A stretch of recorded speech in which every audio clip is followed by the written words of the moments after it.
Hari ini tanggal 13 Oktober 2024, beberapa minggu lagi sudah Desember dan akhirnya Januari 2025 sudah mendekat juga, saudara. Ya.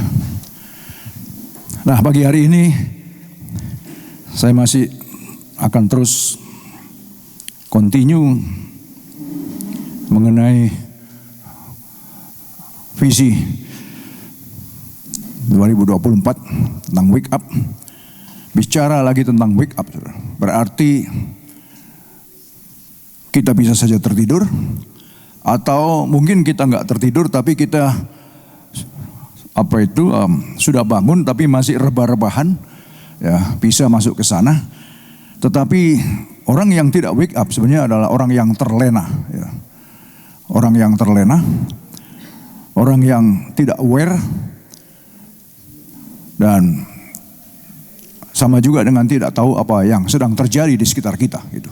Ya. Jadi the Bible mention beberapa kali dalam setiap penulis-penulis yang berbeda dalam waktu yang berbeda, mereka selalu mengingatkan tentang wake up ini. Ya.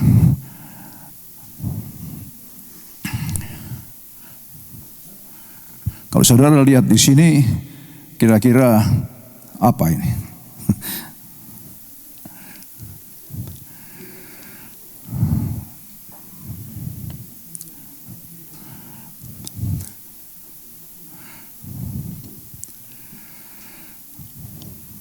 Ada dua gambar yang saya pasang di sana. Ya, tentunya orang-orang ini adalah orang-orang yang, atau anak-anak ini, anak-anak yang tidak tertidur, tapi yang wake up, yang tahu situasi, tahu keadaan. Ya. Dan subtim dari hari ini saya berjudul Keep Watching and Praying. Jadi keep watching and praying, tetaplah berjaga-jaga dan berdoalah senantiasa. Ya. Jadi sesuai gambar itu, saudara, watching, ya, melihat keadaan apa yang sedang terjadi di sekitar kita saat ini. Dunia tidak semakin baik, dunia akan semakin sulit, dunia akan semakin chaos. Dan sebagaimana firman Tuhan yang mengatakan bahwa hari-hari akhir itu adalah hari-hari yang sangat sulit, saudara. Tetapi bagi mereka yang keep watch and keep in prayer, kita percaya kita akan mendapatkan kekuatan yang baru dari Tuhan. Karena gimana pun juga kita membutuhkan itu, saudara. Dan kekuatan itu hanya ada di dalam Tuhan. Ya, kekuatan extraordinary, kekuatan supernatural hanya ada di dalam Tuhan. Coba kita lihat satu ayat dulu. Ini yang Tuhan Yesus katakan dalam Lukas 21:36. Berjaga-jagalah senantiasa sambil berdoa, supaya kamu beroleh kekuatan. Berjaga-jaga sambil berdoa senantiasa. Be always on the watch. Watch, berjaga-jaga, saudara, seperti anak tadi. And pray that you may be able to escape, terhindar, saudara. All that is about to happen, karena akan happen. Yang tanpa kita duga, yang tanpa kita sangka itu akan happen. Dan ini yang mengucapkan adalah Tuhan Yesus sendiri. Maka kita diminta, berjaga-jagalah senantiasa sambil berdoa. Karena itulah yang akan memprotek kita, untuk menghindarkan kita dengan apa yang akan terjadi. Dan akhirnya, karena kita adalah orang yang always keep watch, always keep in prayer, maka kita satu kali akan bisa berdiri tegak di hadapan anak Allah itu. Pada waktunya nanti. Sementara orang pada ketakutan pada waktu Yesus nanti hadir, kita bisa berdiri dengan tegak. Ya, sebagai anak-anak Tuhan yang sedang menunggu Dia. Karena kita always keep in watch and in prayer. Tetapi kalau kita nggak wake up, kita nggak tahu apa yang sedang terjadi. Tuhan Yesus juga mengatakan jangan sampai dikatakan pencuri itu datang di tengah malam sehingga engkau tidak tahu apa yang sedang terjadi. Tapi kalau engkau tahu bahwa ada pencuri datang tengah malam, engkau pasti berjaga-jaga. Ini pun juga berbicara saudara tentang keadaan zaman juga. Ya. Karena apa? Karena kita adalah orang-orang yang memperoleh terang Kristus. Kita tidak hidup di dalam kegelapan. Kita tidak hidup di dalam tempat yang gelap. No, kita sudah far from that. Ya. Karena apa? Karena pengorbanan Kristus yang menebus kita, yang menyelamatkan kita, itulah yang membawa kita kepada apa yang menjadi kehendaknya semula, apa yang menjadi rencananya semula, dikembalikan lagi melalui pengorbanan Kristus, melalui Yesus yang hadir di dalam hidup kita. Ini yang dahsyat saudara. Kadang-kadang kita nggak menyadari ini, sehingga hidup kita sebagai meskipun kita sudah orang percaya, kadang-kadang kita masih sembarangan, masih serampangan. Karena bicara tentang wake up, ini bukan untuk orang-orang yang dunia loh, bukan. Tapi untuk anak-anak Tuhan, orang-orang percaya. Jadi supaya kita diminta kalau kita lihat di sini, senantiasa, always, be always. Berarti nggak ada waktu yang sampai apa itu tidak kita lakukan. Berarti kita harus benar-benar, terutama pada hari-hari akhir, untuk bisa kita berjaga-jaga dan berdoa senantiasa. Karena dari situlah kita akan mendapatkan kekuatan yang daripada Tuhan. Amin. Cuma itu aja. Nothing that nggak bisa. Kekuatan manusia kita terbatas. Hanya kita butuh dalam hidup ini kekuatan dari Tuhan. Kita butuh empower from Him. Cuma itu. Sehingga kalau kita punya kekuatan dari Tuhan, kita bisa menghadapi apapun juga. Kita bisa menghadapi apa saja. Orang yang lain sudah kelepek-kelepek, orang lain sudah stres, orang lain sudah depresi, kita masih tetap bisa berdiri tegak saudara, dalam menghadapi apapun juga. Dan ini pun juga bukan tentang bahwa ini tentang nanti berdiri di hadapan anak manusia, tentang Tuhan yang akan datang juga, tetapi juga dalam kehidupan sehari-hari kita. Karena dalam kehidupan sehari-hari ini bukankah ada banyak tantangan, ada banyak pencobaan, ada banyak ujian, ada banyak testing kepada iman kita. Karena iman kita selalu akan diuji, gak akan pernah berhenti saudara. Selama kita masih hidup di dunia, masalah demi masalah, pergumulan demi pergumulan akan selalu datang, silih berganti. Yes, oh yes. Yes, itu kenyataan hidup. Apapun juga, pergumulan dalam rumah tangga, ya kan? Pergumulan dalam pekerjaan, pergumulan dalam sakit penyakit kehidupan, pergumulan dalam financial, pergumulan apa saja. Dan kita kalau tidak wake up, kalau kita menghadapi tantangan demi tantangan, kita akan kolaps saudara. Iman kita akan tergerus. Maka saya sungguh sangat bersyukur waktu Tuhan akhir tahun lalu memberikan visi wake up ini. Dan saya menyadari benar bahwa Tuhan bukakan banyak sekali hal tentang itu. Dan sangat luar biasa sekali, dan bagi saya pribadi pun juga untuk mengingatkan supaya always keep watch and keep in prayer. Karena cuma itulah sumber kekuatan kita. Karena kita dengan berjaga-jaga, berarti kita tidak tertidur secara rohani saudara. Secara rohani, ini bicara secara rohani. Tetapi kita selalu wake up secara rohani. In spiritual wake up. And also keep in prayer. Berarti kita selalu mengadakan hubungan dengan Tuhan. Berarti kita selalu hidup di dalam kehendak dan rencana Tuhan. Berarti kita hidup selalu di dalam jalan-jalan Tuhan. Nah, pada hari-hari akhir ini saudara, kalau kita lihat semakin hari semakin sulit sekali. Semakin hari semakin berat dalam hidup ini. Ya. Tantangan bukan semakin kecil, tapi akan semakin besar saudara. Oleh sebab itulah Tuhan Yesus sudah mengatakan, berjaga-jagalah engkau senantiasa sambil berdoa saudara. Sambil berdoa. Karena dia hanya bisa dihampiri hanya dengan doa. Doa bicara tentang build up relationship.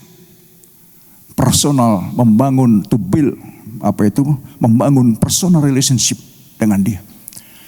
Nah, di dalam hidup ini saudara, Tuhan ingatkan kepada kita. Maka dia datang, dia tahu keadaan kita bagaimana. Ya, manusia sudah ada dalam cengkeraman, ada dalam bondage sins, sehingga manusia masuk dalam jebakan iblis, terperangkap. Manusia tidak bisa melepaskan dirinya sendiri, nggak bisa. Manusia bisa dilepaskan melalui Yesus yang melepaskan kita, melalui kematiannya. Sudah, di situ iblis baru dikalahkan. Maka berbahagialah bagi kita orang-orang yang ada dalam Kristus. Karena kita yang ada dalam Kristus, kita yang percaya kepada dia, masih ingat Yohanes 1:14, kita diberikan bagi mereka yang percaya dan yang menerima dia, maka kita diberikan apa? Exousia. Exousia berbicara tentang diberikan kuasa, diberikan hak penuh, diberikan privilege, diberikan otoritas untuk menjadi anak-anak Allah. Kalau kita anak-anak Allah, ingat, kalau kita anak-anak Allah, kita adalah pewaris-pewaris dari tahta kerajaan itu. Seperti Yesus, dia adalah saudara sulung, dan kita adalah yang mengikuti dia. Dia adalah yang sulung. Dia yang melakukan semuanya bagi kita sebagai saudara sulung. Nah saudara, kalau kita lihat saudara sulung, saya lihat di cucu saya aja. Saya lihat, kan saudara tahu saya punya cucu 7 ya. Yang 6 laki semua. Kalau udah ketemu itu, waduh, karuan di rumah saudara. Nah, yang 1 cuma cewek kan, ya kan, si Katin. Saya perhatikan kalau 2 ini, si Katin sama si Kenneth ini, sebagai yang sulung, dia itu care sekali sama adiknya. Tapi kalau yang laki, masa bodoh, biasanya begitu. Tapi Tuhan memang digambarkan sebagai apa? Dikatakan dia seperti seorang ibu, ya kan, yang tidak melupakan bayinya. Dikatakan kalau ibu aja, mama yang di dunia aja bisa melupakan bayinya, aku sekali-kali tidak akan melupakan engkau. Jadi bicara tentang dia yang digambarkan juga sebagai ibu, ya Allah itu sebagai ibu juga dan sebagai bapak juga, iya. Jadi gambaran sebetulnya saudara dan saya, kita sebagai manusia ini adalah memang the image of God kan, gambaran dia kan. Jadi sifat-sifat ibu itu ada di dalam caring, di dalam apa itu aplikasi love. Nah, sebagai bapak juga ada, sebagai bapak seorang leader yang tegas, yang punya ketegasan, yang tidak mudah teramang-ambing, ya. Yang punya decision di dalam menentukan jalan hidup ini, menentukan jalan hidup di dalam keluarga kita. Ini perlu sebuah decision saudara, dan ini karakter kebapaan harus ada juga. Nah inilah saudara, bahwa yang saya lihat itu, melihat pertumbuhan anak-anak ini, luar biasa Tuhan itu. Ya, sehingga ada hati caring, ada hati, wah saya melihat ini sangat luar biasa. Dan benar memang kita itu the image of God ya. Dan kita bukan the image-nya setan, amin. Kita bukan image-nya setan, kita image-nya Tuhan saudara. Di mana ada kasih dalam kita. Nah Yesus mengatakan, berjaga-jagalah engkau senantiasa sambil berdoa supaya kamu beroleh kekuatan supernatural itu, untuk luput dari semua yang akan terjadi. Berarti apa? Akan terjadi. Sesuatu yang tidak kita duga akan terjadi. Tetapi dengan selalu kita berjaga-jaga, selalu kita berdoa, karena dikatakan ini selalu, be always, never stop, be always, continually. Kita harus berjaga-jaga, kita harus berdoa, maka kita akan terluput dari semuanya. Dan di samping itu, kita akan mendapat kekuatan extraordinary. Saya bicara kekuatan extraordinary ini, saya sudah merinding semua saudara. Memang di dalam Tuhan kita itu punya kekuatan supernatural. Amin. Dalam firman ini ada kuasa Tuhan saudara. Ada kuasa Tuhan. Saya bisa rasakan Tuhan hadir di tengah-tengah kita. Karena saya percaya the word of God is the power of God. Firman Tuhan adalah kuasa Tuhan yang sanggup menyelamatkan setiap orang yang percaya. Tuh. Kita adalah orang yang percaya, amin. Berarti kita orang-orang yang dikasih oleh Tuhan. Maka firman ini mengatakan kepada kita, berjaga-jagalah engkau. Dan berdoalah. Jadi saya katakan berdoa ini adalah menjalin hubungan personally between us and him. Antara saya dengan dia, antara saudara dengan dia. Seperti seorang bapak kepada anak kepada bapak. Ketika kita punya hubungan intim dengan dia, saudara, pasti bukan cuma damai sejahtera, sukacita dan kebahagiaan. Tetapi apa? Kekuatan yang berlimpah-limpah itu. Saudara, melimpah-limpah, abundantly, itu ada dalam kita. Dan itu yang harus kita punyai untuk bisa menghadapi segala macam tantangan yang ada. Karena tadi saya katakan bahwa tantangan ini banyak. Ya. Bukan cuma dalam tantangan soal hidup saja, tapi dalam rumah tangga, dalam pekerjaan, dalam karir, dalam menghadapi teman-teman, rekan-rekan yang ada dalam tempat kerja, di dalam environment kita, ya, di dalam finansial kita, di dalam masa depan kita, anak-anak kita, apa saja, ada banyak. Tapi kalau kita tetap keep in watch and keep in prayer, Tuhan itu gak jauh dari kita, saudara. Minggu lalu saya katakan hanya dia sejauh hati dan bibir kita. Roma pasal 10. Dia hanya sejauh hati dan bibir kita. Apa itu? Doa. Apa itu? Kata-kata firman. Ya. Nah, apa yang dikatakan Tuhan Yesus ini? Kita melihat satu sisi, saudara. Saya pada pagi hari ini saya akan memberikan gambaran antara dua orang.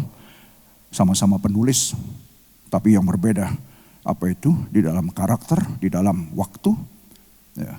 Kita lihat Rasul Paulus. 2 Korintus 1 ayat 8. Sebab, ini bicara tentang pergumulan juga, tantangan.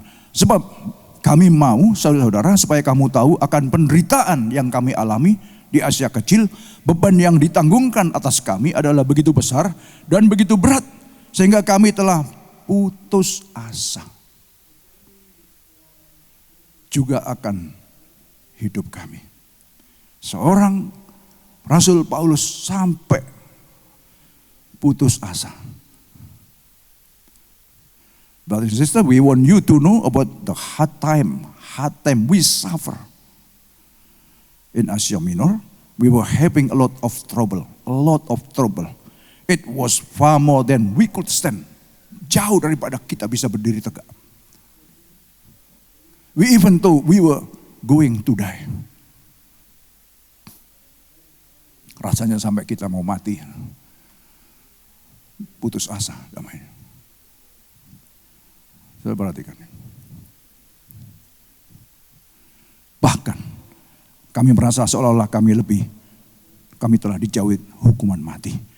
Tetapi hal itu terjadi. Coba, ini bullet letter saya tulis. Kita baca sama-sama. Supaya apa?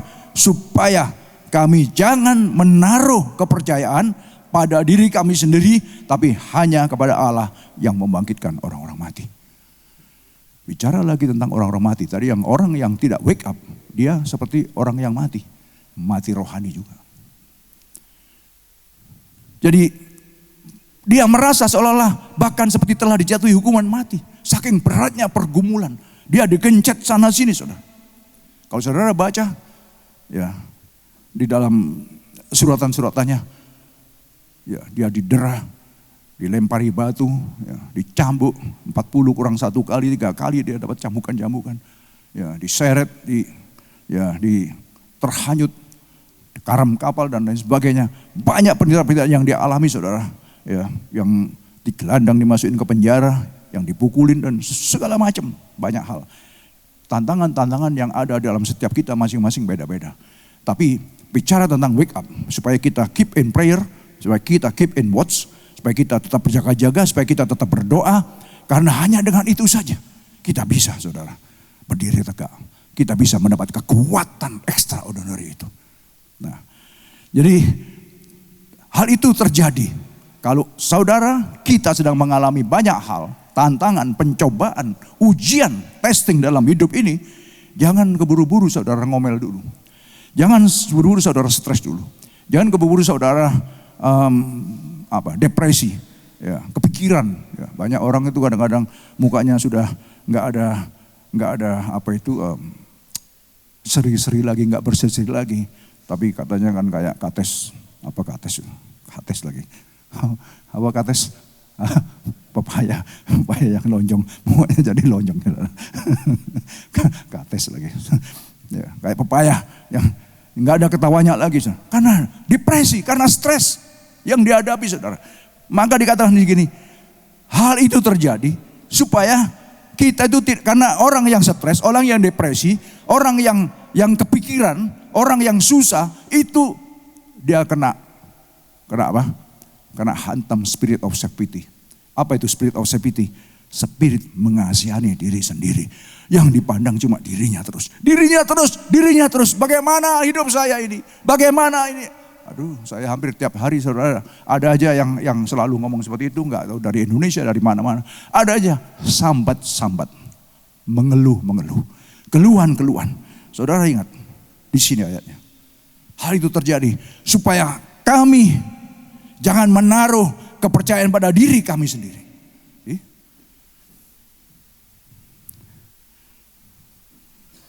Indeed, we felt within ourselves that we had received the very sentence, Amplified Bible, of death, but that was to keep us from trusting in and depending on ourselves. Trusting and depending on ourselves. Jangan trusting, jangan depending on yourself, on the strength of a human being. Jangan. Kita harus depend and trusting to the strength of God. Amin. Amin, saudara. Dan itu hanya bisa didapatkan waktu kita duduk bersimpu di bawah kaki Tuhan.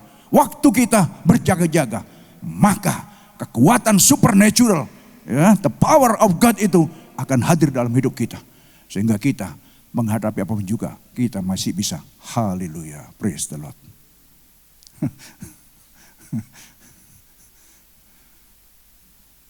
Ini semua terus terang saya sudah ngalami, saudara.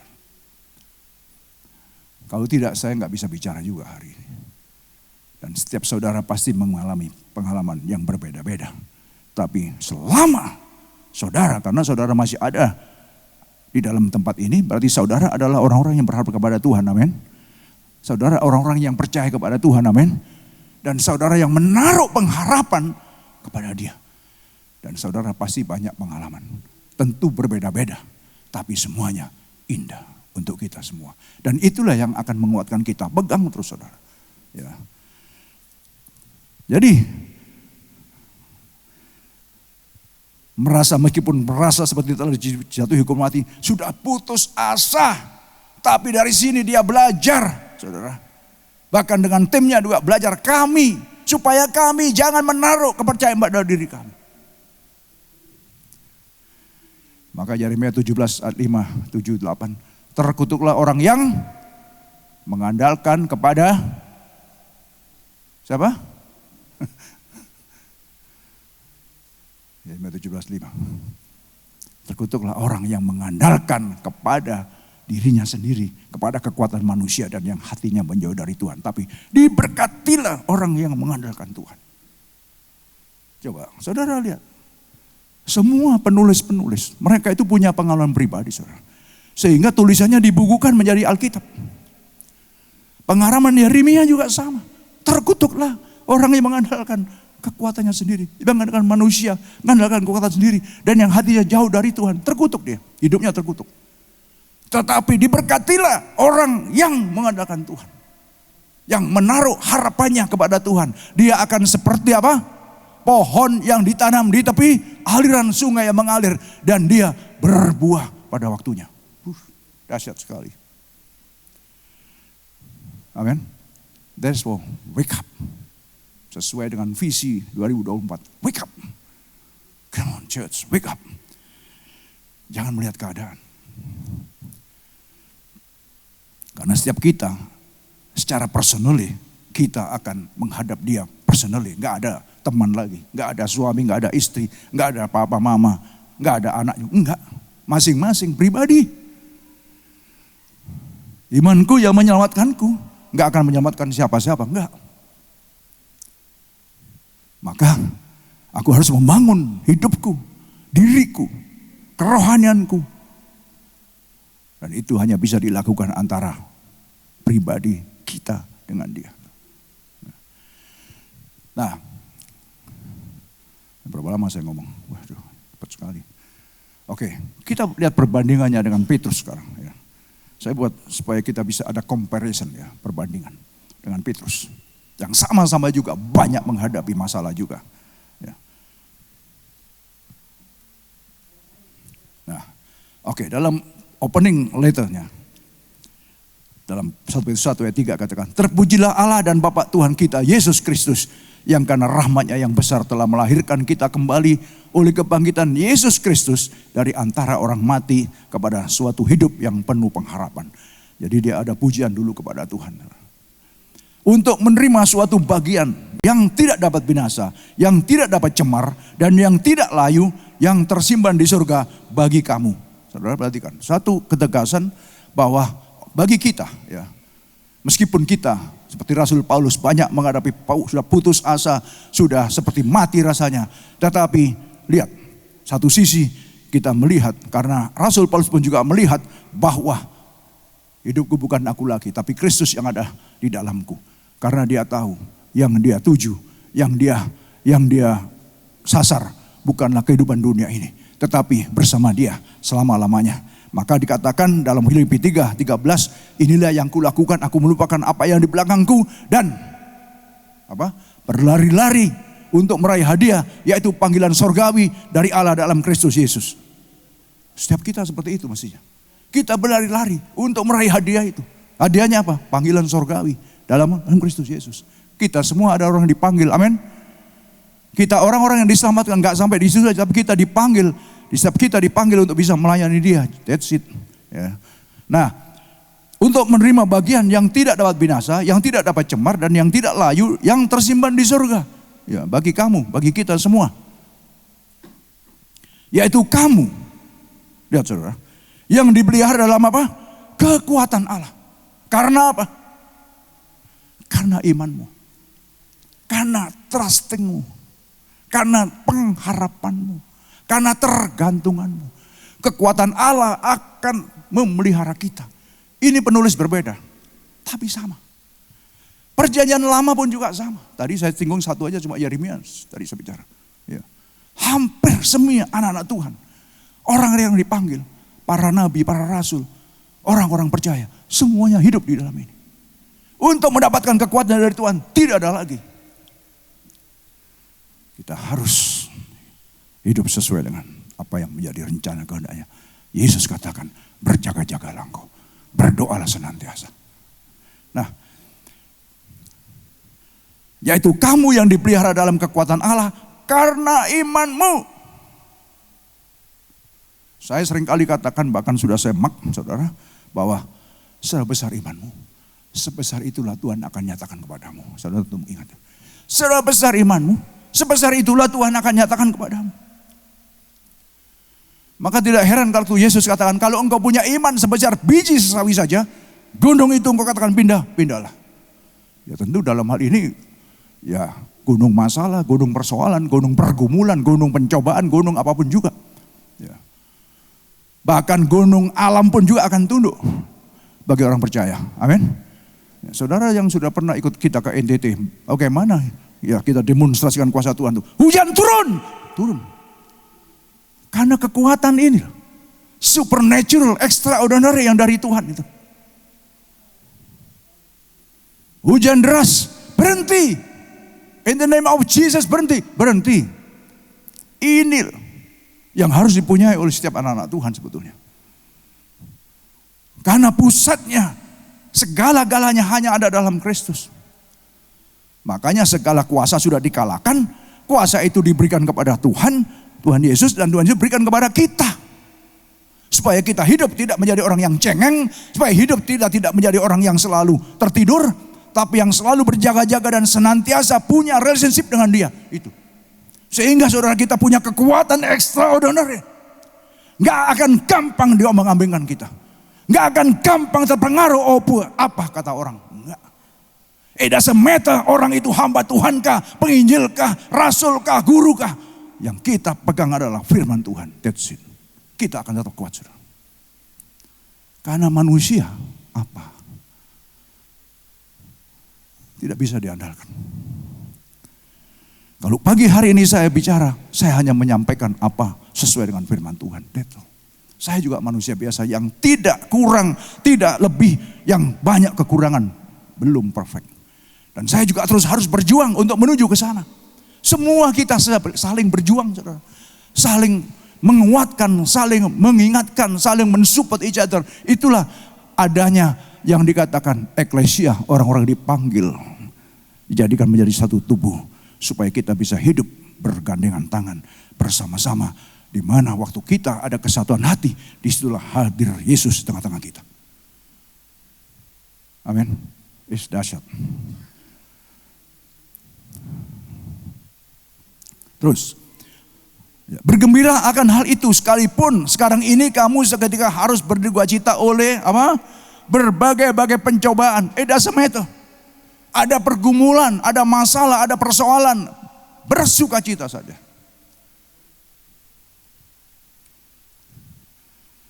Karena dengan bersuka, di situ kekuatan supernaturalnya akan hadir dalam kita. Saudara tahu, hari Selasa atau Rebu, saya lupa. Kan sekarang sistem di Hospital Council ini kan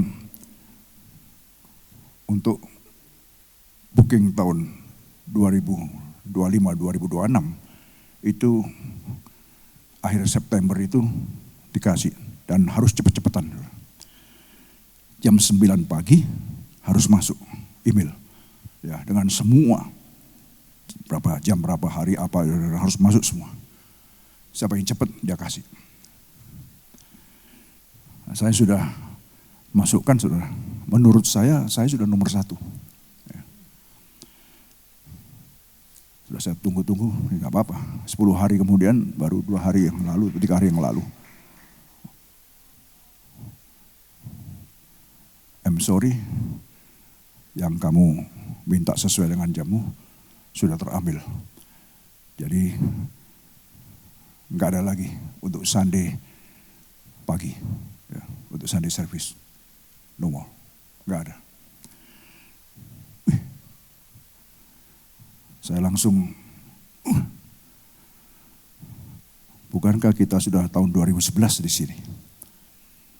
Masa begitu sadisnya konsel ini, ya kan? Secara manusia, saudara, ya, secara manusia. Dan dia katakan, kalau kamu ingin more information, please kontak. Saya kontak, saudara. Oh ya, sorry, karena kalah cepat katanya. Ada orang lain yang sudah ngebuk lebih dulu dari kamu. Dari kita ngikuti apa itu. Oh ya, oh gitu ya. Caranya seperti itu ya. Jadi agak dunianya agak keluar mulai saya. Mulai agak keluar. Bukan mulai mau ngancam-ngancam juga saya. Aduh. Saya ada istri saya lagi di mobil itu, saya pakai telepon dari mobil. Ya, saya mulai marah. Kok temen, kok kebacut temen gitu, bahasa aslinya gitu. Kok kebacut temen gitu. Kok keterlaluan sekali gitu. Masa gak dipandang sebelah mata gitu. Kan ini untuk Tuhan. Bisa aja kita berdalih seperti itu, saudara. Ya kan? Ini termasuk tantangan bagi saya, pergumulan. Ya kan? Akhirnya setelah saya marah-marah, ini adalah satu decision, unfair decision. I know because you are the new staff here. It doesn't matter, we are the new staff. But we follow the rule, kata dia. Tambah ngotot dia. Ya sudah, mau ngomong apa. Okay, I will see your manager. It's up to you. But it's better you put in writing. No, I will not put in writing. I will come to the council office. Okay, I will see you. Tutup aja telepon. Tapi waktu sore, saudara, malam saya berdoa, Tuhan tegur saya, saudara. Ngapain saya begini? Iya juga. Waduh, saya minta ampun. Ampuni saya Tuhan. Dan saya langsung sudah membuat telepon ke staf, saudara. Nah, saya mau ketemu sama general manajernya yang paling top. Saya nggak mau yang kurcuan. Dan bagus dikasih tahu namanya sekali. Ya sudah kasih tahu namanya, saya kejar dia gitu. Ya saya kejar, dilempar teleponnya kepada anak yang tadi itu, yang ngomong sama saya tadi itu. Dia tahu lagi suara saya kan. Saya mau ketemu sama ini. Oh yeah, okay, I will arrange you. Wah, orang ini tadi. Yeah, please arrange tomorrow. I will come tomorrow morning. Masih nada marah, saudara. Lupa dengan firman Tuhan. Ini manusianya gitu. Ya kan? Kamu tahu siapa saya. Kayak gitulah ya kan. Tapi saudara, waktu kita ini perlunya berdoa, berjaga-jaga, duduk diam di kaki Tuhan. Saudara tahu saya seorang pendoa, saya selalu diam di bawah kaki Tuhan, mencari apa Tuhan yang jadi kehendak-Mu. Hanya saya berdoa begini, pagi saya sudah calm down sekali, saya mau ketemu, saya sudah siap, saya sudah pakai baju, dan saya berdoa lagi. Dan doa saya sudah jauh berubah sekali. Tuhan, kalau memang kami nggak dapat tempat, karena dikasih jam 2 saudara, ya, jam 2. Kalau kami nggak dapat tempat, ya sudahlah, berarti Tuhan memberikan tempat yang lebih baik dari yang sekarang. Ya. Tapi kalau seandainya Tuhan masih kami berkehendak bisa di sini, tidak ada satupun kekuatan yang bisa menghalangi kami bisa beribadah. Wah, saya langsung kekuatan itu timbul. Tenang sekali. Saya sudah siap-siap, sudah mau berangkat. Telepon masuk. Anak itu tadi yang kemarin. I just got message from namanya. Bahwa setelah dia lihat, ya memang kamu yang layak memang harus pakai paketnya. Oh ya? Mengapa kamu ngomong kok beda kemarin gitu? Ya, please excuse me. Saya maafkan ya. Saya kemarin upset sama kamu, maafkan gitu. Ya. Jadi baik ya. Jadi akhirnya gimana? You will go to meet him? Oh, nggak perlu. Kalau dia sudah ngasih decision tanpa saya ketemu, ya sudah nggak apa-apa, nggak usah. Kita go ahead aja. Oke, I will proceed that. Ya sudah. Jadi akhirnya cuma gitu. Jadi semuanya itu ada kadang-kadang saudara kita dicoba, kita di ini. Semua itu kejadian yang Tuhan izinkan. Tapi sebagai anak Tuhan kita harus bisa menguasai diri saudara dalam segala hal. Upset bolehlah, ya kan. Karena ada Tuhan katakan marah boleh, tapi jangan sampai matahari terbenam, ya kan. Ya sudah, saya malam itu berdoa memang berubah, memang beda, saudara. Pagi mau berangkat itu sudah, damai, sukacita, ada kekuatan yang berlimpah-limpah. Tuhan, aku cuma menjalankan pekerjaan-Mu. Engkau yang menyediakan yang terbaik bagiku. That's it. Ya. Akhirnya Tuhan berikan sesuai apa yang menjadi kehendaknya. Berarti 2026 kita masih ada di sini sampai Tuhan berikan yang terbaru lagi bagi kita. Amin. Oke, move on saudara. Saya sudah hampir 40 menit. Kelamaan. Maksud semuanya itu ialah untuk membuktikan, ini bicara iman tadi. Membuktikan kemurnian imanmu. Sih? Karena iman ini diuji supaya murni. Ya, coba lihat tadi, apa tadi? Kamu yang dipelihara dalam kekuatan Allah karena imanmu, sementara kamu menantikan keselamatan yang telah tersedia untuk dinyatakan pada akhirnya. Bergembira akan hal itu sekalipun sekarang ini kamu seketika harus berduka cita. Saya berduka berapa hari itu. Sedih saya. Tetapi maksud semuanya itu ialah untuk membuktikan kemurnian imanmu, bukan kekuatanmu. Saya mau mencoba untuk kekuatan saya, saudara. Yang jauh lebih tinggi nilainya daripada emas yang fana yang diuji kemurnian dengan api, sehingga kamu memperoleh puji-pujian dan kemuliaan dan kehormatan pada hari Yesus Kristus menyatakan dirinya. Wah, dahsyat sekali.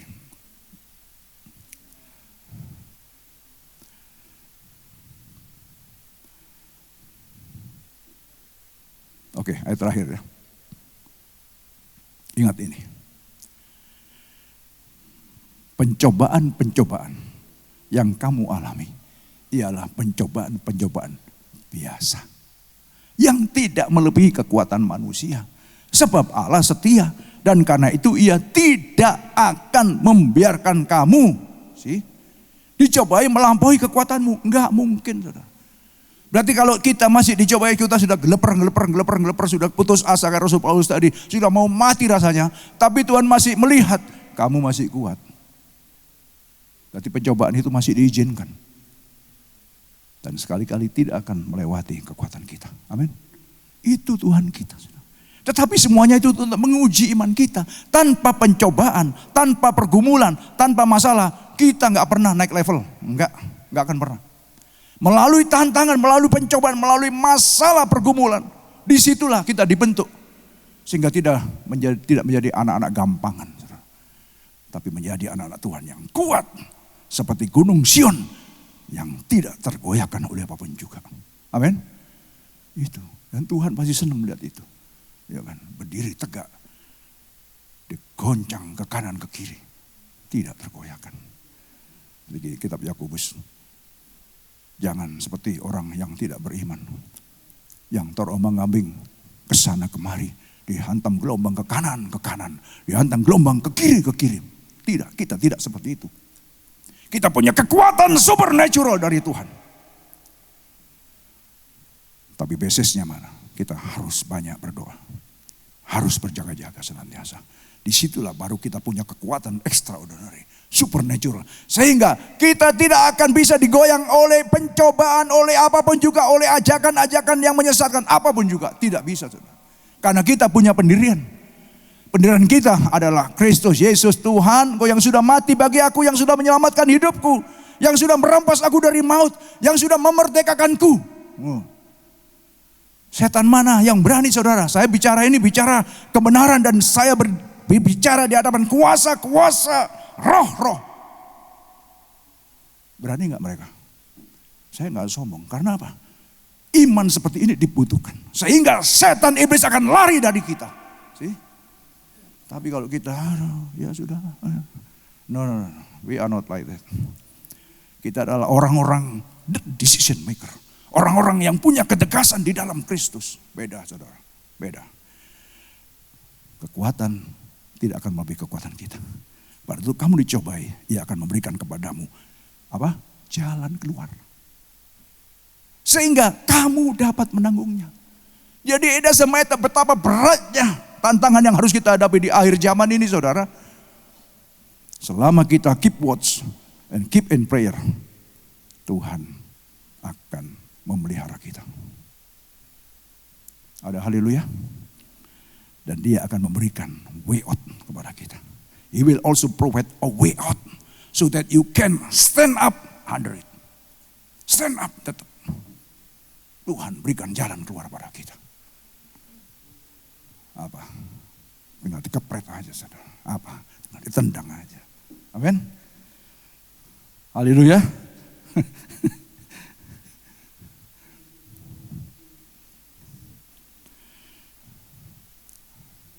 Saya rasa saya bicara panjang lebar, saudara.